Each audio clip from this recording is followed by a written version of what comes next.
Well, I wouldn't say that you're tearing me away from the Information for All program. I think you were actually referring to the IGF, the Internet Governance Forum, which is another conference running this week and next week. But probably we'll get to talk about that later. Yes, at the moment, I am the chair of UNESCO's Information for All program. And it's very interesting because it's an intergovernmental council.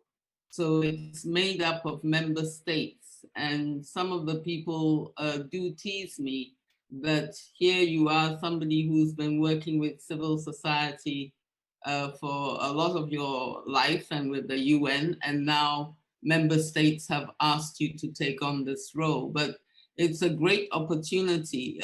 In the last session, SFF was discussing the challenges that we have in education today. It's a kind of new scramble that is going on for the education space, and to tie in educators into proprietary platforms that will eventually have huge implications for education budgets. You know, so there's so many issues that we have to address as a community, as a global community. And one of the things that UNESCO got approved by all member states is the Rome indicators, that our internet should be rights-based, it should be open, it should be accessible, and it should be multi-stakeholder. And when we see these global challenges, such as what happens to education under rapid digitization, then we really need to have that multi-stakeholder dialogue that would involve civil society actors such as SFF, and of course, many of the people who are attending the Ohio Linux Fest. And I was just thrilled to hear that Ohio is so advanced that it has a Linux Fest. As you know, I recently joined the board of the Linux Professional Institute, and for more than 20 years, penguins have been my dearest pets.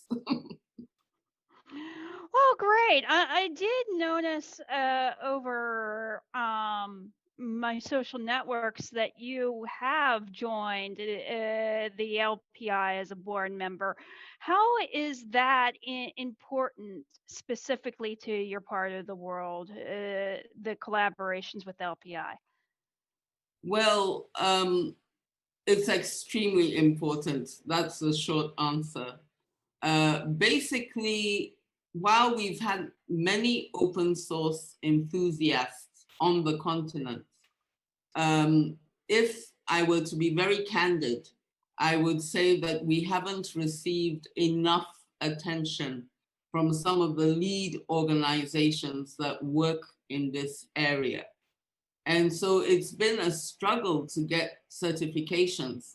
When I was heading up the Ghana India Kofi Annan Center of Excellence in ICT, we reached out to many of the leaders in open source software, because we knew that if people got trained on their software, then there would be a greater take-up within the countries.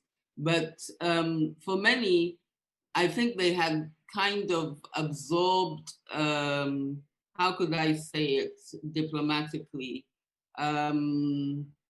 Let's say they had absorbed the normal storyline about Africa. They were afraid to get involved.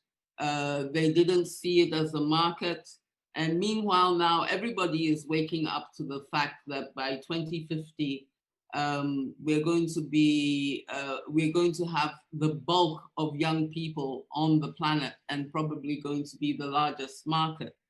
But for LPI, I think that their presence in Africa, and they've always had a global vision, but I think it takes more time to form the relationships in different places. I was just talking to one of the FOSSFA leadership the other day, and they were telling me the difference that open source made in their lives. The fact that they were able to acquire skills, the fact that they didn't have to become broke in order to equip their office.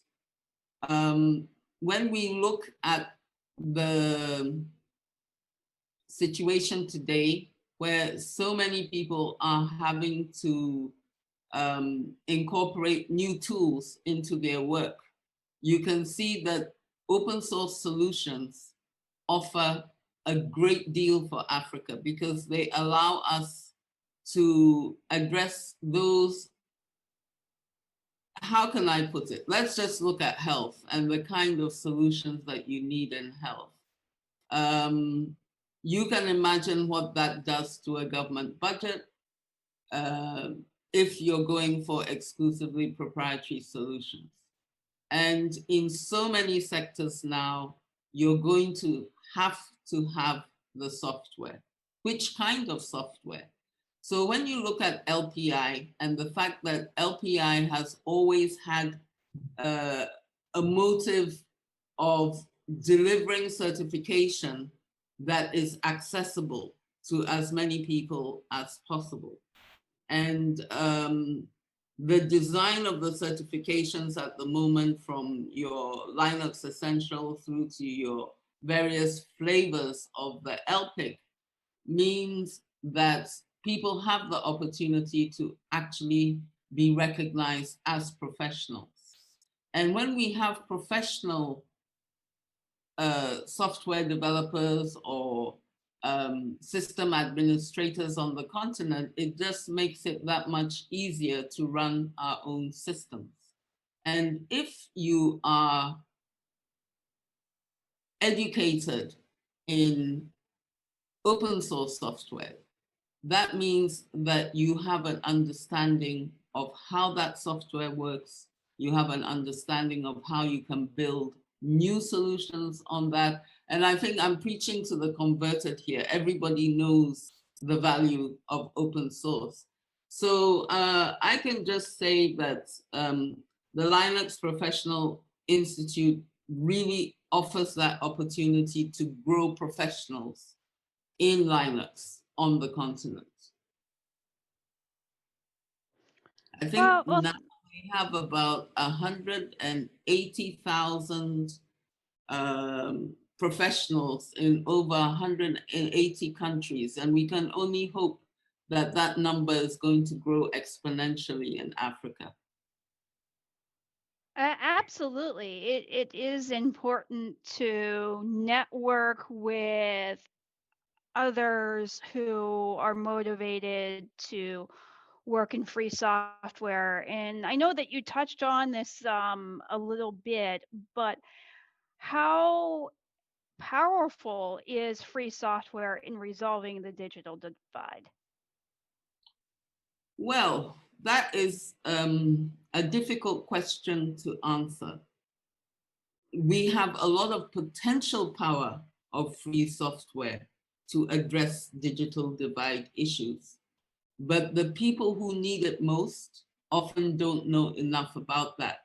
And that applies even in more tech-ready societies such as the US. And for most people, I've noticed that just saying the word source code and their brain goes off. They don't want to think about the technology that they use in those terms. So they don't understand the differentiation very often. I think we can do better in terms of explaining the differentiation between free software and proprietary software. And that has become far more complex today because so much of the software that is used by major platforms is actually open source, but it's being used in what they would recognize as just a big company selling them a solution. So we don't have the the uptake that we would like when it comes to free software. And I'm very happy that there are quite a number of civil society organizations. That's what we call them in the UN, but I think in the US, they like to call them PBOs. Am I right? What is the terminology in the US? There's the community development organizations, perhaps, or just not for profits. How do you define something like FSF or LPI? What would you call them? Oh, they're definitely non-for-profits. Okay, not-for-profits. So there are a lot of not-for-profits that are getting to know how to use free software. For example, particularly applications like OSGO that help us in so many different fields. They help us with surveys, etc.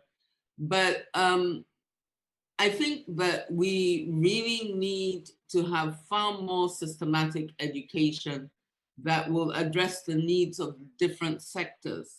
And we need to work on our outreach and our advocacy and understand what messaging works for the different communities that we want to reach out to. So open source software has huge potential impact.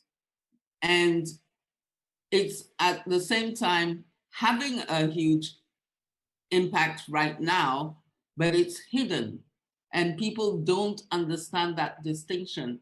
I don't know if you agree with me.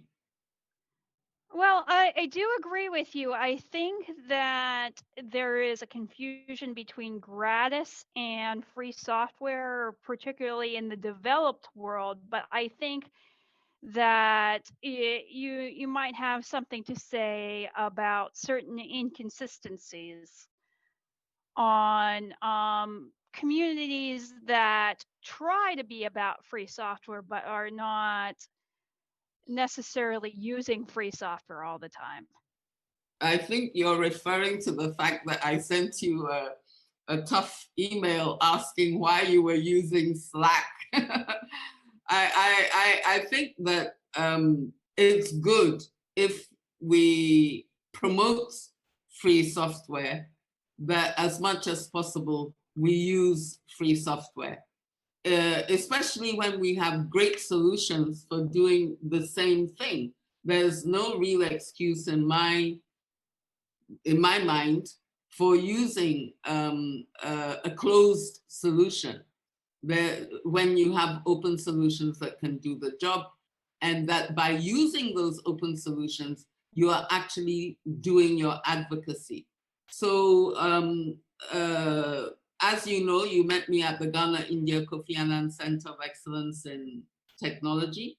And while we were there, we made sure that all our systems, backend, front end, whatever, were exclusively open source. The only time we use closed source is if we had been hired to teach a particular proprietary package. And in this way, we were able to demonstrate that it's entirely possible to run an institution within government that does that. And of course, it did not make certain people happy, because while at the same time, we don't have many open source companies reaching out to Africa, we do have in the corridors of ministries very seasoned marketers for proprietary solutions. And you know, some people argue, well, you are never going to get that traction. But I think that today, people are recognizing that our technology ecosystem needs some serious rethinking if we are going to build the kind of future we want as humanity, and if we're going to promote the values that we hold dear. So I'm hoping that all of this upheaval as a result of the pandemic this year will get people to start thinking about how we can highlight the value of free software, the value of the collaboration, the human values that are behind the whole idea of free software. And we can build on that to build a better society. And that's the kind of thing that UNESCO is about, that we are trying to build a peaceful and value-driven society. Beth? Hello?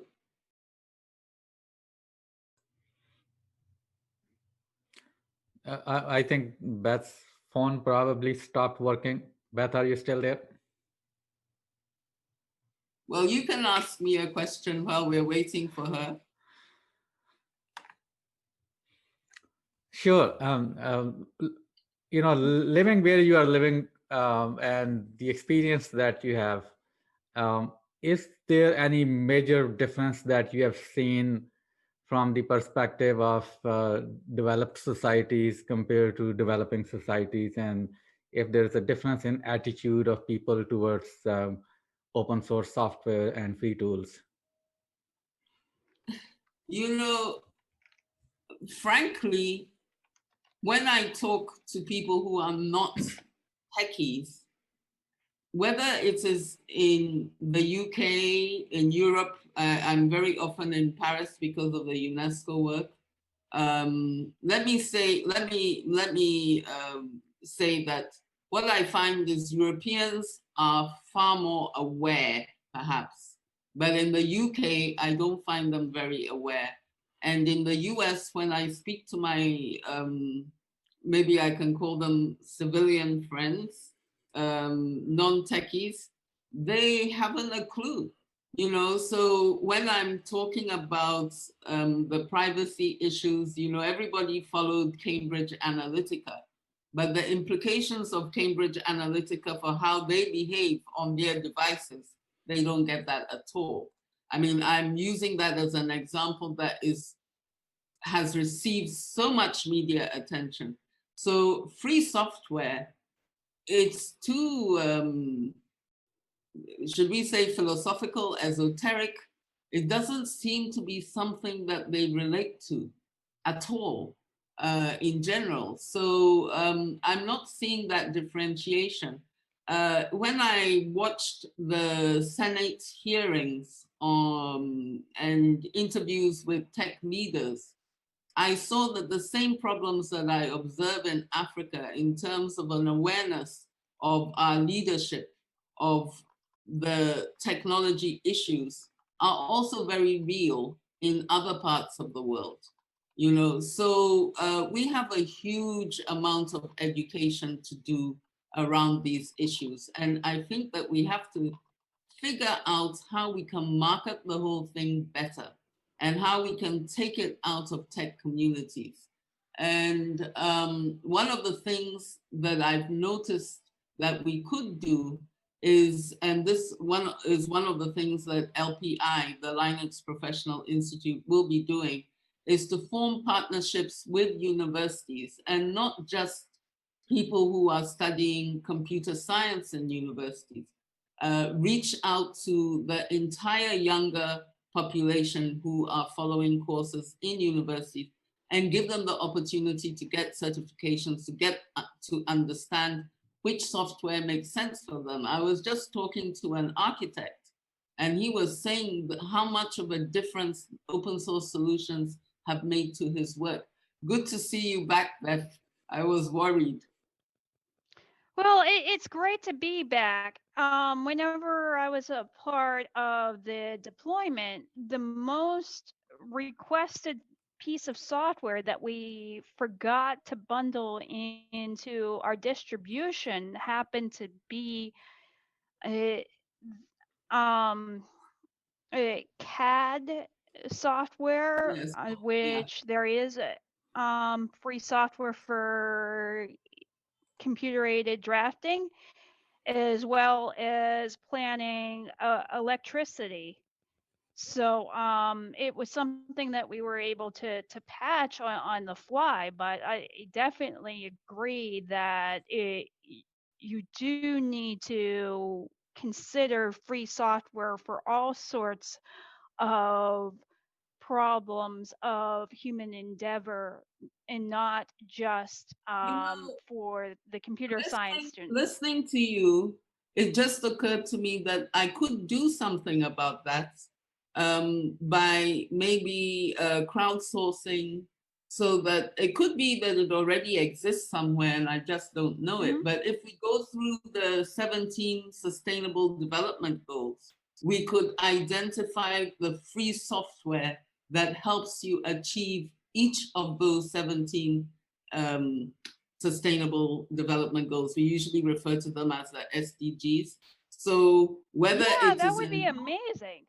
yeah, whether it is in health, whether it is in education, whether it is to promote gender equality, we could have all the different softwares that are available for that.